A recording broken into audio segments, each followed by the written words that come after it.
big Taking that mouthful one, of food and water. Those ventral pleats are all ballooned outward. They're going to use those muscles to push the ventral pleats back into a streamlined position against their body. Simultaneously, they take their massive tongue, which weighs close to 2 tons, and they push the whole mouthful towards the baleen hanging from the upper jaw. That's the process. That'll strain all the water out and keep all the fish trapped behind.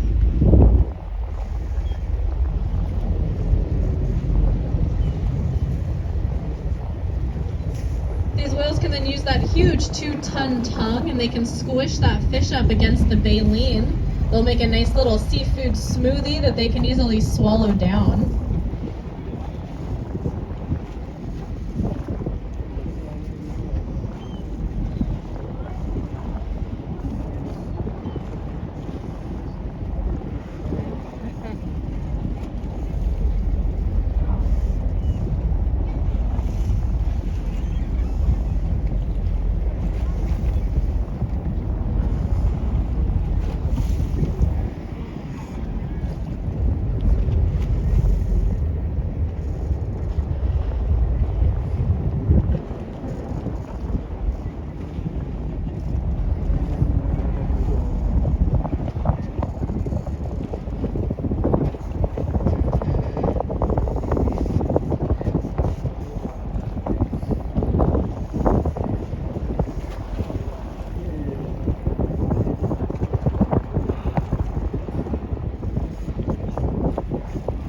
These wheels are circling back around.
You guys might have seen these whales blow some bubbles, and a lot of people tend to think of those beautiful bubble nets or the beautiful circular bubble rings that some humpbacks will blow.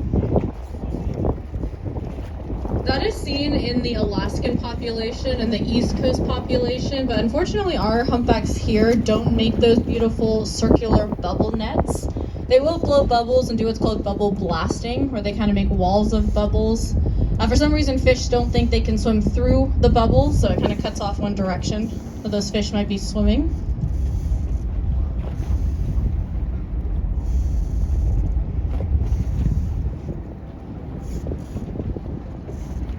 And a lot of people get really concerned for the dolphins or the birds or sea lions when they're hanging out with these feeding whales, but you don't have to worry about any of those animals.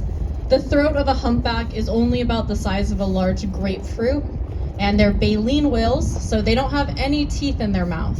So they're not capable of feeding on any large prey items. These guys are only going after small schooling fish and krill. We have seen them accidentally get birds or sea lions in their mouth when they come up in a feed. They've even historically gotten people in their mouths before, but their mouths are really sensitive. They determine there's a foreign object in there pretty immediately. They shoot right back up to the surface, spit that animal out, and they swim or fly away just fine, even the people.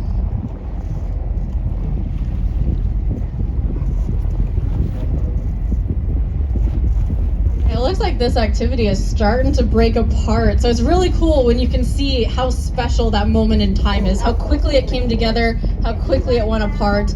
Sometimes we go weeks at a time without getting to see a feeding frenzy like that. So you chose the right trip to come out on.